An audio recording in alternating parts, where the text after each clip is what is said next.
നമസ്കാരം. വ്യക്തി സ്വാതന്ത്ര്യത്തിനും ആരാധനാ സ്വാതന്ത്ര്യത്തിനും വലിയ വില കൽപ്പിക്കുന്ന ഒരു ജനാധിപത്യ രാജ്യമാണ് ഭാരതം.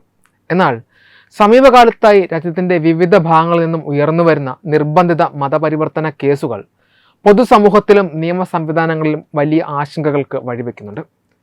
ഒരു വ്യക്തിയെ അവരുടെ ഇഷ്ടത്തിന് വിരുദ്ധമായി ഭീഷണിപ്പെടുത്തിയോ ശാരീരികമായി ഉപദ്രവിച്ചോ മറ്റൊരു മതത്തിലേക്ക് മാറ്റാൻ ശ്രമിക്കുന്നത് ഭരണഘടന ഉറപ്പു നൽകുന്ന മൗലികാവകാശങ്ങളുടെ നഗ്നമായ ലംഘനമാണ്.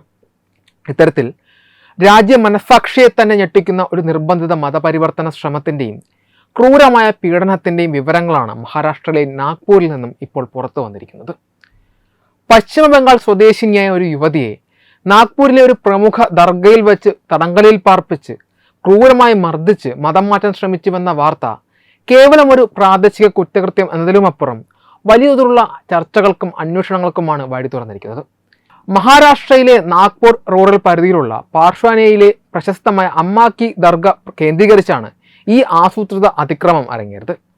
പശ്ചിമ ബംഗാളിൽ നിന്നുള്ള ഒരു യുവതി കഴിഞ്ഞ 3 വർഷമായി ഈ ദർഗയിലെ വാർഷിക ഉറൂസ് ഉത്സവത്തിൽ പങ്കെടുക്കാൻ എത്താറുണ്ടായിരുന്നു. എന്നാൽ ഇത്തവണത്തെ സന്ദർശനം ആ യുവതിയുടെ ജീവിതത്തിലെ ഏറ്റവും ഭീതിജനകമായ അനുഭവമായി മാറി. ഒരു വലിയ ആസൂത്രിത ഗൂഢാലോചനയുടെ ഭാഗമായി ദർഗ അധികൃതർ യുവതിയെ അവിടെയുള്ള ഒരു മുറിയിൽ നിർബന്ധപൂർവ്വം തടങ്കലിൽ പാർപ്പിച്ചു.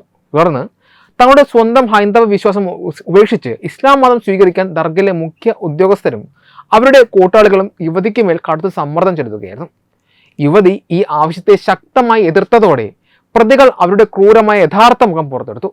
ഏപ്രിൽ 18 രാത്രി യുവതിയെ ഒരു മുറിയിൽ പൂട്ടിയിടുകയും ക്രിക്കറ്റ് ബാറ്റ്, ചപ്പാത്തി ഉരുട്ടുന്ന വടി, ചെരുപ്പുകൾ എന്നിവ ഉപയോഗിച്ച് അതിക്രൂരമായി മർദ്ദിക്കുകയും ചെയ്തു.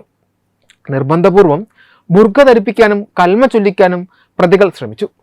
തങ്ങളുടെ അജണ്ടകൾക്ക് വഴങ്ങാൻ യുവതി തയ്യാറാക്കാത്തതിനെ തുടർന്ന് പ്രതികൾ അവരെ ശ്വാസം മുട്ടിച്ച് കൊലപ്പെടുത്താൻ വരെ ശ്രമിച്ചതായാണ് പരാതിയിൽ പറയുന്നത്. ശാരീരികമായും മാനസികമായും തകർന്ന യുവതി അതീവ തന്ത്രപരമായിട്ടാണ് പ്രതികളുടെ കയ്യിൽ നിന്നും രക്ഷപ്പെട്ട് സ്വന്തം ജന്മനാടായ പശ്ചിമ ബംഗാളിലേക്ക് തീവണ്ടി കയറിയത്. സ്വന്തം നാട്ടിൽ സുരക്ഷിതമായി എത്തിയ ശേഷമാണ് യുവതി തനിക്കുണ്ടായ ക്രൂരമായ അനുഭവങ്ങൾ വിവരിച്ചുകൊണ്ട് പശ്ചിമ ബംഗാൾ പോലീസിൽ രേഖാമൂലം പരാതി നൽകിയത്. കുറ്റകൃത്യം നടന്നത് മഹാരാഷ്ട്രയിലെ നാഗ്പൂരിലായതിനാൽ സാങ്കേതികമായി പരിധിക്ക് പുറത്തുള്ള കേസായിരുന്നിട്ടും സംഭവത്തിന്റെ ഗൗരവം ഉൾക്കൊണ്ട് ബംഗാൾ പോലീസ് ഉടൻ തന്നെ 0 FIR രജിസ്റ്റർ ചെയ്യുകയായിരുന്നു. ഒരു കുറ്റകൃത്യം എവിടെ വെച്ച് നടന്നതാണ് എങ്കിലും ഇരയ്ക്ക് രാജ്യത്ത് ഏത് പോലീസ് സ്റ്റേഷനിലും പരാതി നൽകാമെന്നും അത് സ്വീകരിക്കാൻ പോലീസ് ബാധ്യസ്ഥരാണെന്നുമുള്ള നിയമപരമായ വ്യവസ്ഥയാണ് 0 FIR എന്നത്. തുടർന്ന് ഈ കേസ് ഫയലുകൾ മഹാരാഷ്ട്രയിലെ നാഗ്പൂർ റൂറൽ പോലീസിന് കൈമാറി. കേസ് കൈപ്പറ്റിയ ഉടൻ തന്നെ Nagpur rural superintendent of police Harsha പോദാറിന്റെ നിർദ്ദേശപ്രകാരം കൻഹാൻ പോലീസ് അതിവേഗത്തിലുള്ള നീക്കങ്ങൾ നടത്തി. സംഭവത്തിൽ നേരിട്ട് പങ്കാളികളായ 3 പ്രധാന പ്രതികളെ പോലീസ് ഉടൻ തന്നെ വലയിലാക്കി. ദർഗയിലെ മുഖ്യ കാര്യസ്ഥനായ താജി തൻവറുദ്ദീൻ, ഇവരുടെ മകനായ താജി മുസ്തഫുദ്ദീൻ, ഇവരുടെ കൂട്ടാളിയായ തേജസ് ഗോഗ്ര ഗഡ എന്നിവരാണ് നിലവിൽ അറസ്റ്റിലായിട്ടുള്ളത്. കൊലപാതക ശ്രമം, നിയമവിരുദ്ധമായി തടങ്കലിൽ പാർപ്പിക്കൽ, മാരകായുധങ്ങൾ ഉപയോഗിച്ചുള്ള മർദ്ദനം, നിർബന്ധിത മതപരിവർത്തന ശ്രമം തുടങ്ങിയ കടുത്ത വകുപ്പുകളാണ് പ്രതികൾക്കെതിരെ ചുമത്തിയിട്ടുള്ളത്. കേസിൽ ഉൾപ്പെട്ടിട്ടുള്ള മറ്റ് 3 പ്രതികൾക്കായി പോലീസ് ലുക്കൌട്ട് നോട്ടീസ് പുറപ്പെടുവിച്ച് അന്വേഷണം ഊർജിതമാക്കിയിട്ടുണ്ട്. നിലവിൽ പ്രദേശത്തെ ക്രമസമാധാന നില പൂർണ്ണമായും നിയന്ത്രണ വിധേയമാണ് എന്നും പഴുതടച്ച അന്വേഷണമാണ് നടക്കുന്നതെന്നും പോലീസ് മേധാവി വ്യക്തമാക്കി. മഹാരാഷ്ട്രയിൽ സമീപകാലത്തായി റിപ്പോർട്ട് ചെയ്യപ്പെടുന്ന ഇത്തരം നിർബന്ധിത മതപരിവർത്തന കേസുകൾക്ക് പിന്നിൽ കൃത്യമായൊരു പ്രവർത്തന ശൈലി നിലനിൽക്കുന്നുണ്ട് എന്നാണ് അന്വേഷണ ഏജൻസികൾ വിലയിരുത്തുന്നത്. നാഗ്പൂർ ദർഗ കേസിന് തൊട്ടു മുൻപ് നാസിക്കിലെ പ്രമുഖ IT കമ്പനിയായ ടാറ്റ കൺസൾട്ടൻസി സർവീസസിന്റെ BPO ക്യാമ്പസിൽ നടന്ന സമാനമായ ഒരു സംഭവം രാജ്യമൊട്ടാകെ അന്ന് വലിയ ചർച്ചയായിരുന്നു. അവിടെ ജോലി ചെയ്തിരുന്ന 23 വയസ്സുള്ള ഒരു ഹൈന്ദവ യുവതിയെ അവരുടെ ടീം ലീഡർമാരും മറ്റ് സഹപ്രവർത്തകരും ചേർന്ന് വർഷങ്ങളോളം മാനസികമായി പീഡിപ്പിക്കുകയും ഇസ്ലാമിക ആചാരങ്ങൾ പിന്തുടരാൻ നിർബന്ധിക്കുകയും ചെയ്തതായി കണ്ടെത്തിയിരുന്നു. സ്വന്തം ദൈവങ്ങളെ പരിഹസിച്ചും മാനസികമായി ഒറ്റപ്പെടുത്തിയും ഒടുവിൽ ജോലി രാജിവെപ്പിക്കുന്ന തരത്തിലേക്ക് ആ കേസ് വളർന്നു. 9ഓളം FIRകളാണ് ആ കേസുമായി ബന്ധപ്പെട്ട് ഇപ്പോൾ രജിസ്റ്റർ ചെയ്തിരിക്കുന്നത്. നാസിക് TCS കേസിലും ഇപ്പോൾ പുറത്തു വന്നിട്ടുള്ള നാഗ്പൂർ ദർഗ കേസിലും കാണാൻ സാധിക്കുന്ന പൊതുവായ ഒരു കാര്യം ഇരകളെ കൃത്യമായ ആസൂത്രണത്തോടെയാണ് വേട്ടക്കാർ കെണിയിൽ പെടുത്തുന്നത് എന്നതാണ്. തൊഴിലിടങ്ങളിലോ അല്ലെങ്കിൽ മതപരമായ പൊതുവേദികളിലോ വെച്ച് വിശ്വസ്തത നേടിയെടുത്ത ശേഷമാണ് ഇത്തരത്തിലുള്ള വലിയ കടന്നുകയറ്റങ്ങൾ നടക്കുന്നത്. വ്യക്തികളുടെ സ്വാതന്ത്ര്യത്തെ ഹനിച്ചുകൊണ്ട് സക്കീർ നായിക്കിനെ പോലെയുള്ള വിവാദ പ്രഭാഷകരുടെ വീഡിയോകൾ കാണാൻ നിർബന്ധിക്കുക, ഇസ്ലാമിക പദാവലികൾ സംസാരിക്കാൻ പ്രേരിപ്പിക്കുക, ഒടുവിൽ പൂർണ്ണമായി മതം മാറ്റുക എന്ന ലക്ഷ്യത്തോടെയാണ് ഈ ശൃംഖലകൾ പ്രവർത്തിക്കുന്നത്. കോർപ്പറേറ്റ് തലങ്ങളിലും ആധുനിക നഗരങ്ങളിലും ഇത്തരം കോർപ്പറേറ്റ് ജിഹാദി ശൈലികൾ വളരെയധികം സജീവമാണെന്ന ആരോപണം ശരിവെക്കുന്ന രീതിയിലാണ് പുതിയ കണ്ടെത്തലുകൾ പുറത്തുവരുന്നത്. ഉയർന്ന വിദ്യാഭ്യാസമോ സാമ്പത്തിക ഭദ്രതയുള്ള വ്യക്തികൾ പോലും ഇത്തരം ആസൂത്രിതമായ ബ്രെയിൻ വാഷിങ്ങുകളിൽ ഇരയാകുന്നു എന്നത് ആധുനിക സമൂഹം നേരിടുന്ന വലിയൊരു വെല്ലുവിളിയാണ്. ഇത്തരം ചതിക്കുഴികളെ കേവലം ഒറ്റപ്പെട്ട സംഭവങ്ങളായി കാണാൻ സാധിക്കില്ല. രാജ്യാന്തര തലത്തിലുള്ള ഫണ്ടിങ്ങും വലിയ ശൃംഖലകളും ഇതിന് പിന്നിൽ പ്രവർത്തിക്കുന്നുണ്ടെന്ന ആരോപണങ്ങൾ കേന്ദ്ര ഏജൻസികൾ മുൻപും മുന്നറിയിപ്പ് നൽകിയിട്ടുള്ളതാണ്. ഈ സാഹചര്യത്തിൽ കുടുംബങ്ങളിലും സമൂഹത്തിലും കുട്ടികൾക്ക് ചെറുപ്പം മുതൽ തന്നെ സ്വന്തം സംസ്കാരത്തെയും പാരമ്പര്യത്തെയും കുറിച്ച് കൃത്യമായ ബോധവൽക്കരണം നൽകേണ്ടത് അനിവാര്യമാണ്. പ്രണയത്തിൻ്റെയോ സൗഹൃദത്തിൻ്റെയോ മതപരമായ ആചാരങ്ങളുടെയോ മറവിൽ സ്വന്തം അസ്തിത്വവും വിശ്വാസങ്ങളും പണയം വയ്ക്കാൻ ആവശ്യപ്പെടുന്ന ആദ്യ നിമിഷത്തിൽ തന്നെ അതിന് പിന്നിലെ അപകടം തിരിച്ചറിയാൻ നമ്മുടെ കുട്ടികൾക്ക് സാധിക്കണം. നാഗ്പൂരിലെയും നാസിക്കിലെയും സംഭവങ്ങൾ ഓരോ കുടുംബത്തിനും നൽകുന്നത് വലിയ ജാഗ്രതാ നിർദ്ദേശങ്ങളാണ്.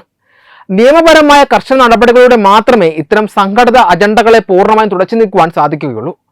മഹാരാഷ്ട്രയിലെ നാഗ്പൂരിലും നാസിക്കിലും ഉണ്ടായ നിർബന്ധിത മതപരിവർത്തന ശ്രമങ്ങൾ പോലുള്ള ഗുരുതരമായ കുറ്റകൃത്യങ്ങൾ ആവർത്തിക്കാതിരിക്കാൻ ഭരണകൂടം ബുൾഡോസർ നടപടികളിലേക്ക് കടക്കുമോ എന്നത് നിലവിൽ രാഷ്ട്രീയ നിയമ വൃത്തങ്ങളിൽ വലിയ ചർച്ചാ വിഷയമാണ്. ഉത്തർപ്രദേശ്, മധ്യപ്രദേശ് തുടങ്ങിയ സംസ്ഥാനങ്ങൾക്ക് പിന്നാലെ മഹാരാഷ്ട്രയിലും മുൻപ് ചില പ്രത്യേക കേസുകളിൽ കുറ്റാരോപിതരുടെ അനധികൃത സ്വത്തുക്കൾക്ക് നേരെ ബുൾഡോസർ രാജ് നടപ്പാക്കിയിട്ടുള്ളതിനാൽ ഈ കേസിലും അത്തരം കടുത്ത നടപടികൾ പൊതുസമൂഹം ഉറ്റുനോക്കുന്നുണ്ട്.